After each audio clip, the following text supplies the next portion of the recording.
आप भाजपा टीसीएल की तरह जो उसको प्रमोट कर रहे हैं, खटारा स्कूटर पर चढ़ता था, कहाँ तक पढ़े आप? हैं? योगी किसको कहते हैं? हमको जाल से पाल देगा, हम पे मामला दर्ज कर लिया, उस दिन क्यों नहीं माफ कर लिए? योगी जी का एक पोस्टर विज्ञापन के रूप में बाहर आया। आप योगी किसको कहते हैं? कहाँ तक पढ़े आप? हैं? योगी किसको कहते हैं? जो संत है वो संत है। 70 से अधिक धारा में मामला है। तो लादेन को, दाऊद को क्या शंकराचार्य कहोगे आप? हैं? बताओ ना हमको। एक गुंडा मवाली को आप लोग योगी योगी योगी रट लगाए जा रहे। आप समझो वो नाथ संप्रदाय से आते हैं, वो हिंदू नहीं है। अरे सुनिए ना, नहीं सर, आप बोल वो रहे हैं बाबा गोरखनाथ। हाँ, योगी नहीं कह सकते, तो सरकार भी तो ये कह रही है कि इनको किसान नहीं कह सकते जो हिंसा करने अच्छा, पर जा रहे हैं। आप खालिस्तान कह दीजिए, भरवा कह दीजिए, ये आपका अधिकार है। योगी मतलब मैं आपसे पूछ रहा हूँ, मैं नहीं कह रहा हूँ, आपसे पूछ रहा हूँ, योगी किसको कहते हैं? योगी किसको कहते हैं? एक जिस पर 70 धारा लगा हो योगी हो सकता है क्या? किसान पर क्या को धारा लगा हुआ है बता दीजिए आप। क्या हमको किसान नहीं कहिएगा? देश हमारा ना है। 70 धाराओं में अब दूसरी बात, देश के लिए करता आप समझिए, हमारे वोट से गीले चावल में गलती से शक्कर क्या गिर गई, आप फिर समझ बैठे। देश की धाराएं साबित नहीं हुई है ना, जब तक साबित कौन करेगा? मैडम जी, साबित कौन करेगा? अपने कातिल अपने मुंसिफ हैं। आप मुख्यमंत्री हो गए, आप रो रहे थे सदन में, हमको जाल से पाल देगा, हम पे मामला दर्ज कर लिया, उस दिन क्यों नहीं माफ कर लिए? बताओ। अभी अडानी का हीरोइन पकड़ाया तो आप वहाँ एफआईआर ही नहीं करोगे। आप ही कातिल हो, आप ही मुंसिफ हो। जब पुलवामा में 300 किलो आरडीएक्स आया, आप ही चर्चा नहीं करोगे तो कुछ पता है? खाली 59 ग्राम गांजा पर डांस करोगे नागिन, हैं? क्या मतलब है? हम लोग अन्न नहीं खाते, हम लोग नहीं देख रहे। पहले भी थे, पहले भी कमा खा रहे थे, पहले भी कौन खा रहा था? कौन था इसे? मोदी जी के आने से पहले खटारा स्कूटर पर चढ़ता था, शायद आपको नहीं पता। आप भाजपा टीसीएल की तरह जो उसको प्रमोट कर रहे हैं, खटारा स्कूटर पर चढ़ता था और शेयर मार्केट में दलाली करता था। 2.25 आंख वाला जो लाला हरामदेव कानिया बाबा, जो अपना 2.25 से 2 नहीं कर पाया, साइकिल पर चढ़ता था, मट्ठा बेचता था, जो सलवार पहन के भाग गया था रामलीला मैदान से, फरार बाबा हैं, जिसका 50 टन लाल चंदन पकड़ाया, शहद में चीनी मिलाते पकड़ाया, लाखों बरस पुराना हिमालय की गोद से निकाला गया नमक। अरे बाबा रामदेव कुदाल लेके था, बाल कृष्ण टोकरी नहीं खोद के लाता था, नीमक सर जाता हुए पर, कहता था जींस से खुजली होती है, फटा ये जींस। आपने 3,000 ब्रांड खोल लिया। सर पहले एक बात बताइए, आप ये कह रहे हैं कि ये जनता की लड़ाई, जनता तो टीवी इंटरव्यू में कह रही है कि हमें इससे बहुत परेशानी हो रही है, हम अपने दफ्तर नहीं जा पा रहे हैं। आप ये बात आप किसको समझा रहे हैं? ऑडियंस किराए के होते हैं, गेस्ट किराए का होता है 5-5 हज़ार रुपया। हमको बिठा दीजिए आप वहाँ ऑडियंस में, चलें? चैनल वाला बिठा लेगा, छठी रात का दूध याद करा देंगे, 5 सवाल पूछेंगे, बंद हो जाएगा चैनल। ये पीएमओ तय करता है कि वहाँ जनता कौन है। आप अपने ही लोगों को बिठा देते हैं, कहते जनता है, ये गेस्ट है। 5,000 में मौलाना को बिठा दीजिए, 5,000 में पंडित को बिठा दीजिए, और उसी से अपने रानी मदारी के खेल की तरह खरीदने वाला भी आपका आदमी।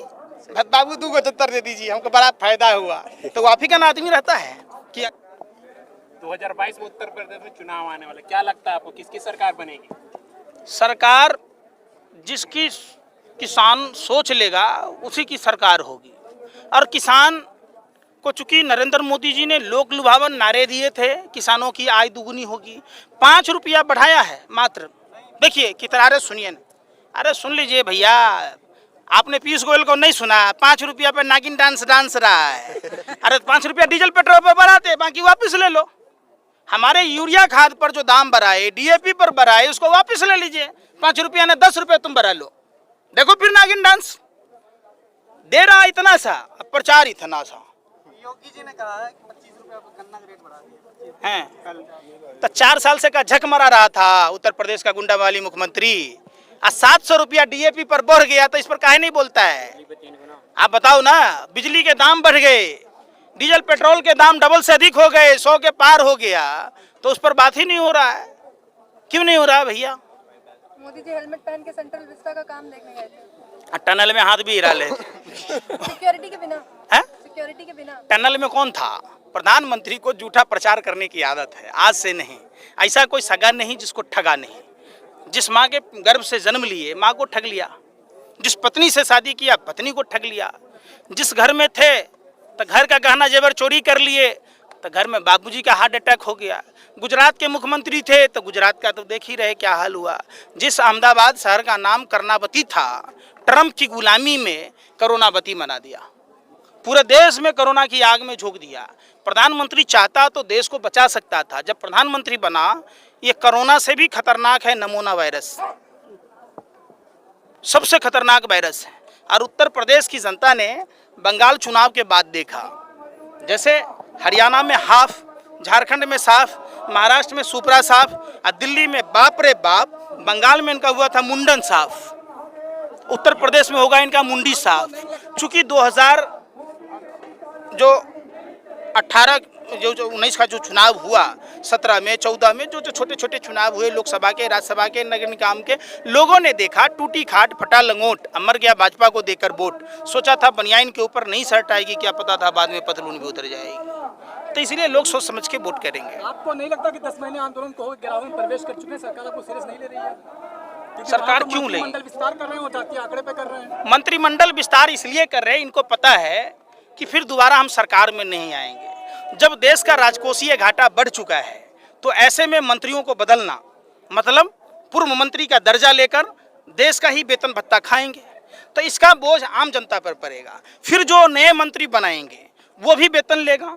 इसके बजाय मोदी जी को चाहिए मंत्रिमंडल में कटौती कर देश की अर्थव्यवस्था को सुधारना, राजकोषीय घाटे को पाटना। लेकिन ये कब करते? जब इनको कॉन्फिडेंस होता है कि हमने कोई काम किया है। चूंकि इनको पता है कि हम अब सत्ता में आने वाले नहीं हैं, तो कहते भगवान के घर में लूट हुआ, बिल्ली पूंछ लेके भागा, कुत्ता पूंछ लेके भागा, ऐसी वाली बात है। कोई मूंछ लेके भाग रहा, कोई पूंछ लेके भाग रहा, तो भाजपा के तमाम नेता देश लूटने में लगे। कल उत्तर प्रदेश में मंत्रिमंडल का विस्तार किया गया, जिसमें जातीय आंकड़े को दुरुस्त करने की कोशिश की गई, तो क्या किसान या विकास कोई मुद्दा नहीं? 4.5 साल से जब कुछ नहीं हो पाया उत्तर प्रदेश में, तो 4.5 महीने में क्या होगा? क्योंकि विकास कोई मुद्दा या किसान आंदोलन कोई मुद्दा नहीं है। भाजपा की आंकड़े दुरुस्त करने की कोशिश की जा रही है। समझिए, भाजपा की नज़र में नफरत ही सब कुछ है। ये नफरत के सौदागर हैं, महानीच प्रधानमंत्री हैं, और इनकी पार्टी के लोग भी महानीच थे। देश जब आज़ादी की लड़ाई लड़ रहा था, देश के महान क्रांतिकारियों ने कहा कि ये देश के लिए खतरनाक हैं।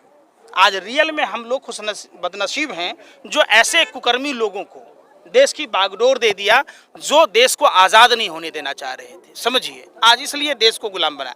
कौन लोग हैं? विश्व की तीसरी महाशक्ति भारत थी। कौन कौन देशों ने चंदा दिया? Billion minds Swami Vivekananda international foundation में। जिस स्वामी विवेकानंद इंटरनेशनल फाउंडेशन के फाउंडर मेंबर अजीत डोभाल हैं, उनके बेटे का धंधा पाकिस्तान से चलता है। क्या? तो ये देशद्रोही नहीं है?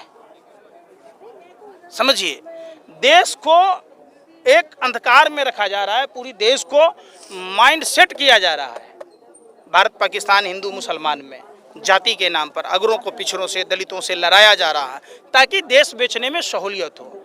अगर कोई राष्ट्रीय संपत्ति देश की किसी जनता से थोड़ा सा नुकसान हो जाए, फट जाए, टूट जाए, तो उस पर जुर्माना होता है। तो क्या देश बेचने वाले पर जुर्माना नहीं होना चाहिए? कहाँ है कानून की वो इतनी मोटी मोटी किताबें पढ़ने वाले लोग? आप कैसे बेच सकते हैं देश की संपत्तियों को? और जब देश की संपत्ति घाटे का सौदा है तो कोई औद्योगिक घराना क्यों खरीदेगा? इसके पीछे लॉजिक है। जानबूझकर देश की संपत्तियों को घाटे में डाला जा रहा है। और उसमें आप देखिएगा, आरटीआई से खुलासा हुआ है, स्वतंत्र डायरेक्टर संदीप पात्रा जैसे लोगों को बनाया जाता है, 27 लाख रुपए का पैकेज दिया जाता है, और भी खर्चे हैं। तो जाहिर सी बात है, संपत्ति डूबेगा, ये अपने व्यापारिक मित्र को बेचेंगे, और वही व्यापारिक मित्र इनको पार्टी फंड में चंदा देंगे। सबसे बड़ी बात, जवान के नाम पर वोट दिया जाएगा, विकास के नाम पर या फिर मंदिर के नाम पर? पूरे देश में जो भाजपा ने ठगी की है, आप लोग घूम फिर के मंदिर पर आ जाते। क्या कहा कबीर साहब ने? पोथी पढ़ पढ़ जग मुआ, पंडित भया न कोई, 2.5 अक्षर जो पढ़ ले वही पंडित होए। मंदिर, मस्जिद, गुरुद्वारा, चर्च, बौद्ध मंदिर, कोई भी चीज ये नहीं सिखाता है नफरत फैलाना, हिंसा करना।